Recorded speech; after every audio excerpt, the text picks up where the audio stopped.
If you're over 60 and you stand up from your bed the same way you did at 30 fast, without thinking, I need you to hear this right now. That 1-5-second habit of swinging your legs over the side and walking straight to the bathroom is one of the most statistically dangerous things you do all day.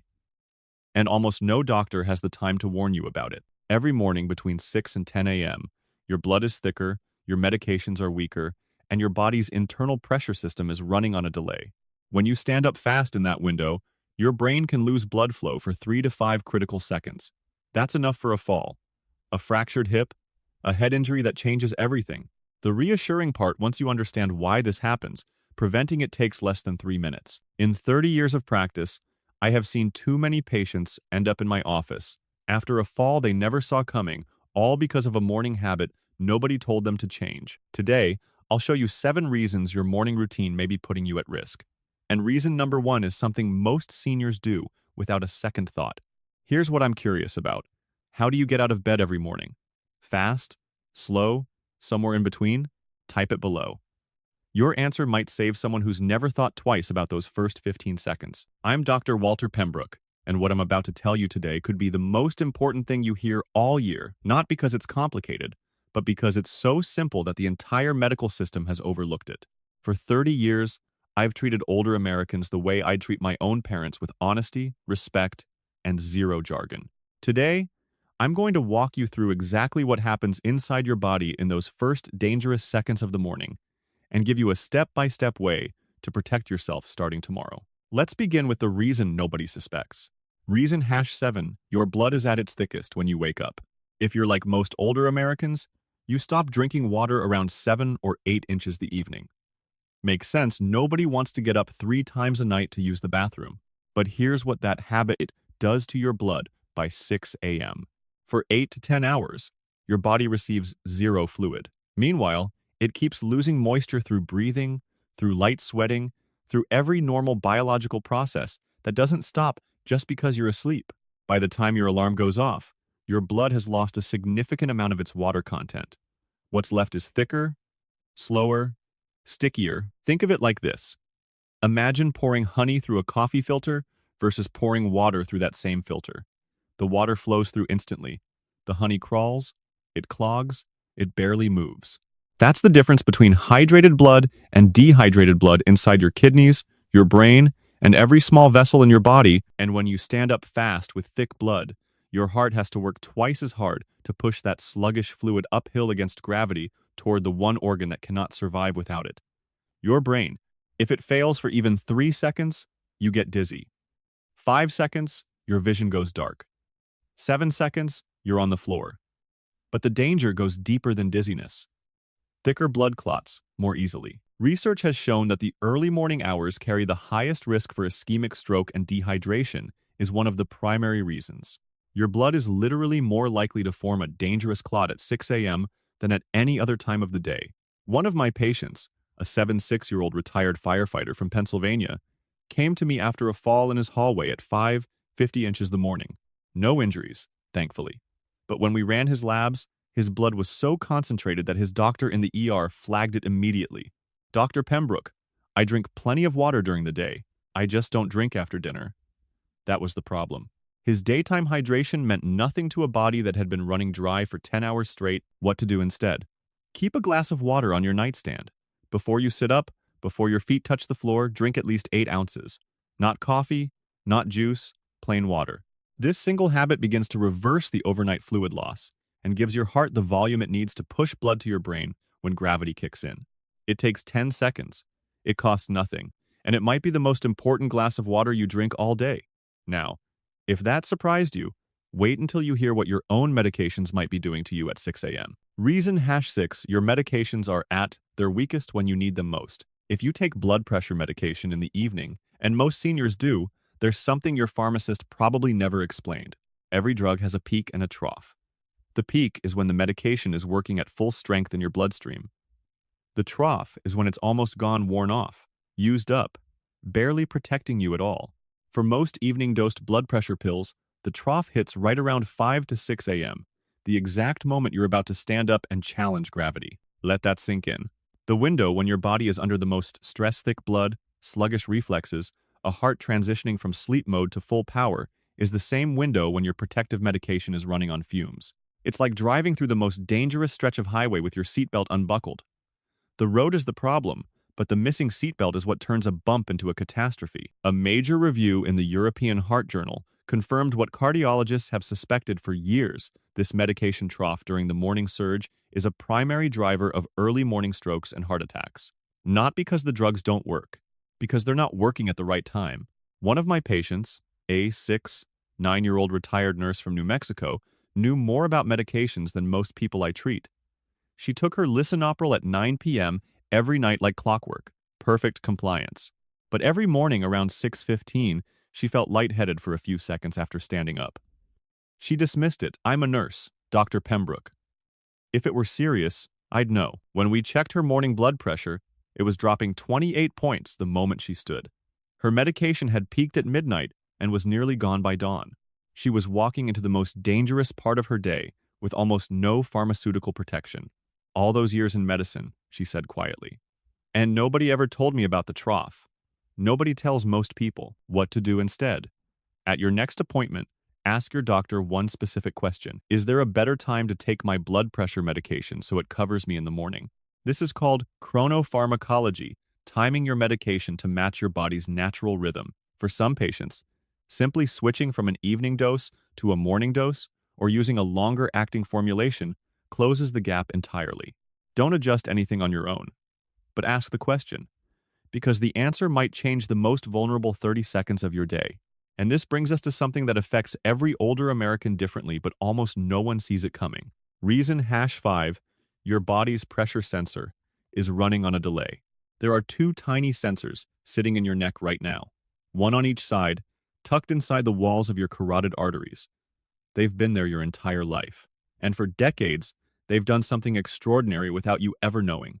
They're called baroreceptors, and their job is to detect changes in blood pressure the instant they happen and fire a signal to your brain to fix it before you feel a thing. When you were 35 and jumped out of bed on a Monday morning, these sensors caught the pressure drop in less than a second. Your blood vessels tightened. Your heart rate spiked. Blood rushed upward to your brain. You never felt a thing. At 65, 70, 75, those same sensors are still working, but they're slower. Not broken, just delayed. Instead of responding in 1 second, they now take 3, 4, sometimes 5. 5 seconds doesn't sound like much. But when your brain is waiting for blood that isn't arriving, 5 seconds is an eternity. That delay is the window where dizziness lives, where the room tilts, where your hand reaches for the wall, where your knees buckle without warning. And here's what makes it worse: you can't feel them slowing down. There's no symptom, no test your doctor runs at your annual physical. These sensors age silently, invisibly, while you continue standing up the same way you always have, trusting a reflex that's no longer keeping up with your body. One of my patients, a 8-year-old veteran, living alone in rural Wisconsin, had been getting up the same way since his service days. Fast, decisive, feet on the floor, move out. One morning last February, he stood up, took 2 steps toward the bathroom, and the next thing he remembers is waking up on the tile floor with blood on his forehead. His wife had passed 3 years earlier. He lay there for 40 minutes before he could reach his phone. "Dr. Pembrook, my body just quit on me." No warning. Nothing. His body didn't quit. His baroreceptors were 3 seconds too slow. That's all it took. What to do instead? Give your sensors the time they need. When your alarm goes off, don't stand up. Sit on the edge of the bed with your feet flat on the floor. Stay there for 60 seconds, a full minute. This halfway position introduces a partial gravitational load, allowing your baroreceptors to begin adjusting your blood pressure without the full demand of standing. If you feel even a hint of lightheadedness while sitting, stay seated until it passes completely. That minute on the edge of the bed isn't wasted time. It's the calibration window your nervous system needs to catch up with gravity. Your sensors haven't failed you. They just need a head start. Now, I want to stop here for a moment and ask you something personal. We've talked about thick blood, medication, timing, and pressure sensors that slow down with age. 3 things happening inside your body every single morning, and most people have never heard of any of them. Which one hit closest to home for you? Type it in the comments. Be specific, because the next 4 reasons are the ones that tie everything together, and they start with something your heart does every single morning without asking your permission. Here's where things get strange, because this next reason has nothing to do with how you stand up. It has to do with when. Reason hash 4. The morning hormone surge your body can't handle. Every morning between 4 and 6 a.m., while you're still asleep, your body launches a chemical assault on itself. Your adrenal glands flood your bloodstream with cortisol and adrenaline stress hormones designed to pull you out of sleep and prepare you for the day. In a younger body, this surge is smooth, controlled, like an engine warming up in a cold garage before hitting the road. But after 60, that surge becomes less of a warm-up and more of a detonation. Your blood pressure spikes sharply, your heart rate jumps, your blood vessels tighten, all before you've even opened your eyes. And this isn't a gentle increase. Research, published in the journal Circulation, has documented that more heart attacks, strokes, and sudden cardiac events occur between 6 and 10 a.m. than at any other time of day. That's not coincidence. That's biology. But the hormone surge does something else most people never hear about. It makes your blood stickier. Your platelets, the tiny cells responsible for clotting, become significantly more active during these early hours. For a senior with even minor plaque buildup inside their arteries, this increased stickiness raises the risk of a clot forming at exactly the wrong moment. Now layer this on top of everything we've already discussed. Thick blood from overnight dehydration, medications at their weakest, pressure sensors running on a delay, and now a hormone surge that's spiking your blood pressure and making your blood more likely to clot. This is what cardiologists call the morning vulnerability window. And most seniors walk straight into it every single day without knowing it exists. What to do instead? You cannot stop the hormone surge, it's hardwired into your circadian rhythm. But you can stop meeting it unprepared. The water on your nightstand reverses the dehydration. The 6-0-second sit on the edge of the bed gives your pressure sensors time to adjust. And the medication timing conversation with your doctor ensures your pharmaceutical protection peaks when the surge hits not 8 hours before it. Think of it this way. You can't stop the storm from coming, but you can make sure you're not standing on the roof when it arrives. Every step in this protocol is designed to do one thing: slow your morning down just enough for your body to catch up with the biology it can no longer outrun. Which leads me to something even more important, because this next reason is the one most seniors have been told is a good thing. Reason hash 3, the 1-5. Second transition that breaks the system. They told you to get up and get moving. Stay active. Don't lie around. And that advice is correct eventually. But it's the speed of the transition that destroys people. Here's what happens inside your body the instant you go from lying flat to standing upright. In less than 3 seconds, gravity pulls between 300 and 800 milliliters of blood, roughly 1 to 3 cups, straight down into your legs and abdomen. Gone. Away from your heart, away from your brain. Your heart suddenly has less blood to pump. Your brain suddenly has less fuel to run on. And for a brief, terrifying window, your entire system is scrambling to recover from a shift it didn't have time to prepare for. When you were 40, your body handled this in under 2 seconds. Vessels tightened, heart rate jumped, blood surged back upward. You never noticed. At 70, that recovery takes 4 to 6 seconds. And during those seconds, your brain is running on fumes. Now imagine doing this every single morning. Fast, no pause, no preparation with thick blood, weak medication coverage, a hormone surge spiking your pressure, and sensors that need 3 extra seconds to respond. Every morning, you're pulling the trigger on a system that's loaded with risk. Walked every afternoon. But every morning, she got out of bed the way she had since she was 25 alarm. Sit up, stand, walk. One fluid motion. No pause. One of my patients, an 80-year-old widow living with her daughter in North Carolina, did everything right. Took her pills. Ate well. The morning her daughter heard the crash, she was on the bedroom floor with a fractured hip. Surgery. Rehab. 3 months in a facility. All because of a transition that took less than 15 seconds. She looked at me from her hospital bed and said, "Dr. Pembrook, I was doing everything right. I just didn't know how to get out of bed. Nobody taught her. Nobody teaches any of us what to do instead. Break the transition into 3 stages. Stage 1, lie in bed and pump your ankles up and down for 30 seconds. This activates the muscle pump in your calves, squeezing pooled blood back toward your heart. Stage 2, sit on the edge of the bed for 60 seconds. Let your baroreceptors adjust to the partial gravity load. Stage 3, stand while holding the nightstand or bedpost. Stay there for 10 seconds before taking your first step. Lying, sitting, standing. 3 stages, 3 minutes. That's the difference between a safe morning and a shattered hip. Your body isn't broken. It just needs a system upgrade for how it meets gravity. Now, the next one is harder to talk about because it's not about your blood or your medications. It's about the person who isn't there anymore. Reason #2, the danger of falling alone. Everything we've discussed so far, the thick blood, the slow sensors, the hormone surge, the fast transition, all of it becomes exponentially more dangerous when there's no one in the house to hear you fall.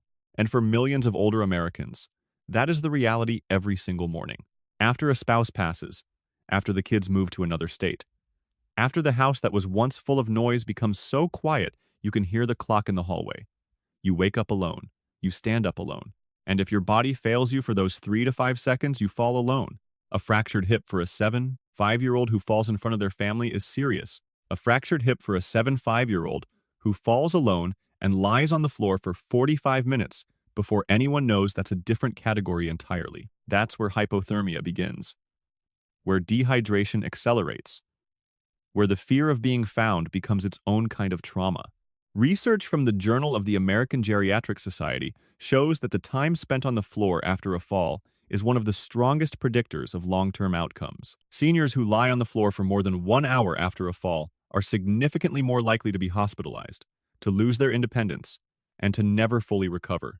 It's not just the fall, it's the silence after. One of my patients, an 82-year-old widower living alone in a small house outside of Memphis, fell stepping out of bed on a Saturday morning at 6:20 a.m. He hit the side of his dresser going down, couldn't reach his phone. His daughter called at noon when he didn't answer. By the time she arrived, he'd been on the floor for nearly 6 hours. When he finally sat in my office weeks later, he wasn't angry. He was ashamed. Dr. Pembrook, I didn't want to bother anyone. I kept thinking I'd be able to get up on my own. He couldn't. And no one should have to. What to do instead? If you live alone, this protocol isn't optional. It's survival. Follow the 3-stage transition every single morning without exception. Keep your phone within arm's reach on your nightstand, not on the kitchen counter, not in the living room. Consider a medical alert device you can wear to bed. And most importantly, tell someone. A daughter, a son, a neighbor, a friend from church. Tell them what you're doing and why. Because the most dangerous fall isn't the hardest one. It's the one nobody knows about. And now we come to the most important reason of all, the one I've been waiting to tell you about since the very beginning of this video. Reason #2, the second collapse nobody warns you about. You followed the protocol. You drank your water. You sat on the edge of the bed. You stood up slowly. You made it to the kitchen without a single dizzy spell. You feel fine, safe. The danger is over. Except it isn't. Because there is a second vulnerability window hiding inside your morning that almost no doctor discusses, and it strikes approximately 30 to 60 minutes after you eat breakfast. It's called postprandial hypotension, and for seniors over 65, it may be just as dangerous as the moment you first stood up. Here's what happens. When you eat a meal, especially one heavy in simple carbohydrates like toast, cereal, oatmeal with sugar, or a glass of orange juice, your body diverts a massive volume of blood to your digestive system to break down the food. In a younger body, the heart compensates immediately. It pumps harder. The blood vessels tighten. Blood flow to the brain stays steady. In an aging body, that compensation fails. The blood pools in your gut. Your systemic blood pressure drops. And suddenly, 45 minutes after a perfectly normal breakfast, you stand up from the kitchen table and the room tilts. This is the collapse that blindsides people. Because they survived the bed, they survived the bathroom, they made it through the dangerous first 3 minutes. And then, sitting at their own kitchen table with a cup of coffee and the morning news, their body betrays them when they least expect it. The research is clear. A study in the Journal of the American Medical Association found that postprandial hypotension affects up to 1/3 of older adults, and the majority of them have never heard the term. Their doctors have never mentioned it. It doesn't appear on any checklist they've ever been given. And here's why it's the #1 reason on this list. Because it creates a false sense of security. You did everything right in the bedroom. You followed every step. And your brain tells you the danger has passed. So you stop being careful. You stand up fast from the breakfast table. You bend down to pick up something from the floor. You walk to the mailbox without thinking. That's when it happens. Not at 6 a.m. in the dark. At 7:15 a.m. in the kitchen. In broad daylight. With your guard completely down. One of my patients, a 4-year-old retired school teacher from Ohio, living with her husband, followed my morning protocol perfectly for 3 months. Not a single dizzy spell. She was proud of herself. Then, one Sunday morning, she ate a large breakfast pancakes, juice, toast, stood up to clear the dishes, and collapsed in the kitchen doorway. Her husband caught her. Barely.